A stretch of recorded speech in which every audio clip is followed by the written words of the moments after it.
Bakit mabuting may kaaway ka? Kasi ibig sabihin noon ay may pinanindigan ka sa buhay mo. Sa mundong ito, meron talagang mga tao na kokontra sa mga iniisip natin. Hindi lahat ng tao ay pareho mag-isip. May mga tao na talagang taliwas sa kung ano man yung nasa kuro-kuro natin. Importante lang talaga habang nandito tayo sa mundo ay malaman natin na ganun talaga ang mangyayari para hindi tayo mapigilan sa ating pagpapakatotoo. Marami kasing tao ay takot na makagawa ng kaaway na may mga taong kokontra sa kanila, may mga bashers, may mga haters, may mga makikipagdebate or makikipagdiskurso sa kanila na hindi sasang-ayon sa mga sinasabi nila. Kaya nga maraming tao ay nagpe-play safe na lang. Kumbaga, nag-iingat sila na ayoko magsabi ng kahit ano na makakabigay ng reaksyon sa mga tao. Naaalma ang mga tao at magsasabi ng opinion nila na maaaring masaktan ang tao na tatanggap doon sa opinion na yan. Yan ang mindset nga ng mga tao na hindi sila lalago sa kung ano man yung pinaninindigan nila kasi nga ay hindi sila handa doon sa mga consequences ng pagsabi ng totoo. Mga kapatid, may katotohanan talaga sa ating mga kalooban na kailangan nating panindigan kasi kung hindi natin gagawin yan ay parang meron tayong masamang pakiramdam sa ating mga sarili. Hindi kasi tayo nagpapakatotoo. Ika nga sinasabi ay express yourself. Ipahayag ang iyong sarili. Sundin ang tadhana mong napili. Kasi kung hindi natin gagawin yan, ay merong parang parte sa sarili nga natin na namamatay. Kaya nga ako nagbabahagi dito sa kung ano man ang naiisip ko at natuklasan ko, nararanasan ko, kahit na alam ko na maraming tao na magsasabi na hindi totoo yan, demonyo ka, masama kang tao, nililigaw mo ang mga tao sa kanilang mga landas. Basura ang iniisip mo. Lahat yan ay tinatanggap ko bilang mga consequences or mga epekto sa mga pagsasabi ko ng totoo. Pero alam nyo, yan yung negatibong side, pero kung titingnan naman natin yung positibong side, ay dahil nga sa pagpapakatotoo ko, ay maraming tao na nakikita na pagkakatiwalaan nila ako. Dahil hindi ako takot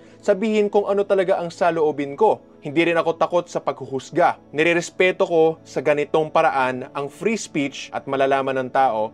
Yan si Eric talagang sasabihin niya kung anong nasa kalooban niya. At nag-i-inspire din ito sa mga tao na sabihin din kung ano ang nasa kalooban nila. Masama man o mabuti, tatanggapin ko at hindi ko nga dinidelete yung mga comments kung nakikita nyo. Yung mga tao na nakikipag-away sa akin, hinahayaan ko lang. Kung nakikita ko na yung mga tao ay nagtatanong lang at maaaring meron silang iniisip na masama daw ang ginagawa ko, pwede kong ipaliwanag sa kanila ng kaunti.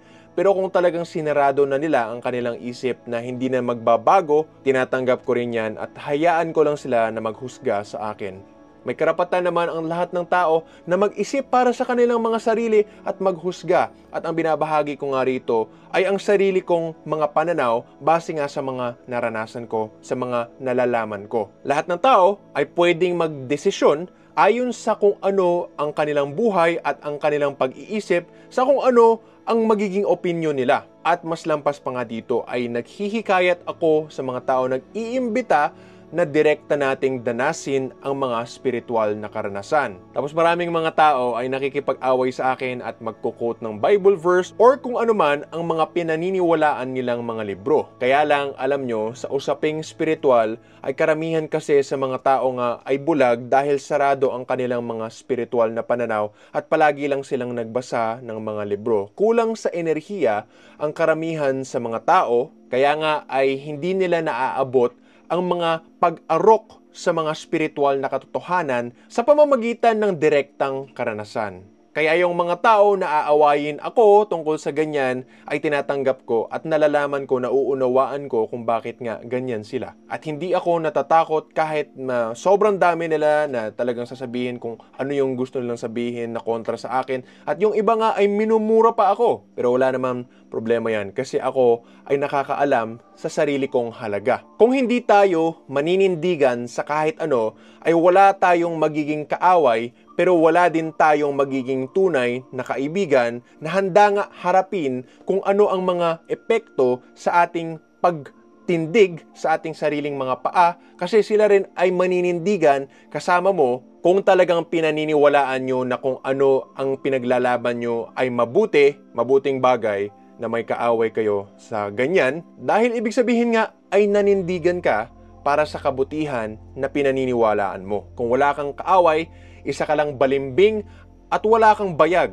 Kung lalaki ka ha, pero kung sabihin natin babae ka, ibig sabihin lang doon wala kang paninindigan kung babae man o lalaki. Wala kang ugat sa sarili mo. Ang pagtiwala sa sarili nating mga pag-iisip base sa sarili nating mga karanasan ay ang pundasyon para talagang maging maayos ang ating buhay dito sa mundo ng tao at nakaayon sa purpose natin na hindi tayo nakakaramdam nga na parang naghihinayang tayo sa sarili natin dahil hindi nga natin ginagawa kung ano talaga ang purpose natin. Kung nagpapakatotoo tayo sa sarili natin, ay lahat ng tao ay magrerespeto sa atin. Dahil nga, ay nirespeto muna natin ang ating mga sarili. Nakaugat sa pagrespeto sa ating sarili ang pagrespeto ng lahat ng ibang tao. Kahit na halimbawa ay mga kaaway mo nga, galit sila sa'yo, minumura ka, rerespetuhin ka nila dahil naninindigan ka sa sarili mo. Nagpapaalala lang ako sa inyo kasi kung gusto nyong gumawa ng isang bagay na mahalaga dito sa mundo ng tao, maninindigan talaga kayo at meron kayong mga kaaway o mga critics, mga tagapuna na susubukan kayong pabagsakin. Kasi ang unang pagbagsak ay hindi naman sa physical na pag-aaway, kundi dito sa pag nakapasok sila sa isip mo na mas paniniwalaan mo sila kesa sa sarili mo, dun ka matatalo. Kung kaya, para tayo ay manalo, ay manindigan tayo sa sarili nating mga karanasan. Gawin nating solid kung ano yung mga kaalaman natin sa pamamagitan ng direktang karanasan na babalikan natin talaga at pagkakatiwalaan sa ating araw-araw na mga buhay. Katulad lang din sa mga sinasabi ko dito sa channel na ito, ang lahat ng mga pinaniniwalaan ko dito or binabahagi bilang kaalaman ay nakaugat nga sa sarili kong karanasan bilang isang misyonaryo. Wala akong pakialam kahit nga ay mga tao isipin na bobo, tanga, gago, sinungaling, hunghang, buang, manloloko, mandaraya, kahit anuman ang sabihin ng mga tao na masamang bagay tungkol sa akin ay maninindigan ako sa sarili ko dahil alam ko ang katotohanan para sa sarili ko. At ang pruweba or ebidensya, lalo na nga dahil spiritual ang gawain ko dito sa channel na ito sa Eric Rojas Life Coaching Services at gumagawa kami ng mga ritual na nakakatulong sa mga tao sa iba-ibang bagay katulad ng pagtanggal ng mga sakit na hindi natatanggal ng mga doktor o pagpapahiwalay ng mga kabit, pagtanggal ng mga malas at kabiguan sa buhay na hindi nga maipapaliwanag sa normal na Western scientific medical perspective.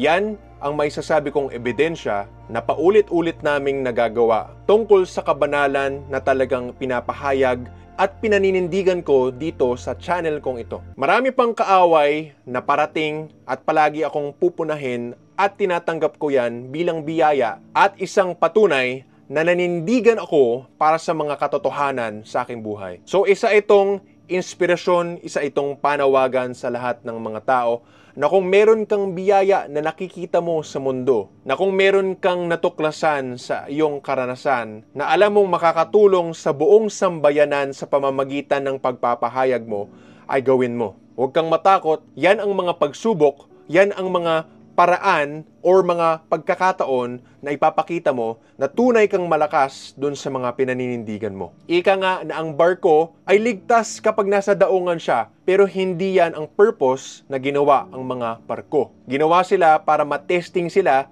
doon sa mga malalaking alon at kung kakayanin ba nila ang mga ganyan na bagyo. Gaano ba kalakas ang paninindigan mo? Kung hindi pa malakas ang paninindigan mo, de balikan mo talaga at patatagin ang sarili mong karanasan na magdudulot nga ng paniniwala or paninindigan mo kaalaman sa kung ano ang gusto mong ipahayag dito sa mundo ng tao. Alam naman natin kung ano ang tama at mali. Kailangan lang natin gawin. Tapos magpakatatag tayo kahit anuman ang nasa paligid natin. Nagpapasalamat lang din ako kasi dati, mula sa kabataan ko pa, ay dahil nga na-outcast ako or kakaiba ako kaysa sa karamihan, ay nasanay na ako manindigan kahit mag-isa ako. Kaya nga ngayon, mas malakas na ako lalo na dahil maraming tao na nakakakita na sa mga pinaninindigan ko. Hindi na ako nag-iisa. Paano pa kaya dati na mag-isa ako, mas mahirap yon, pero ngayon, dahil nga hindi na ako nag-iisa, mas madali ko na lang magagawa ang pagpapanindigan ko. Gusto ko magpasalamat sa lahat ng mga kaaway ko, mga critics, bashers, haters, tagapuna, mga kinamumuhian ako. Maraming salamat sa inyo. sa pagkakataon na ipakita ko kung ano ang katatagan ko. Ito ang katotohanan ayon sa natuklasan ko, mga kapatid. Para sa mga tao na handa sa mensahe na ito, welcome kayo at patuloy tayo sa landas ng kabanalan para makita natin ang kabuuan ng kaliwanagan ng katotohanan at isabuhay natin ang mahusay na buhay sa pangkalahatang self-improvement papuntang langit. Mabuting may kaaway tayo para meron tayong kasayaw. Maraming salamat po at God bless.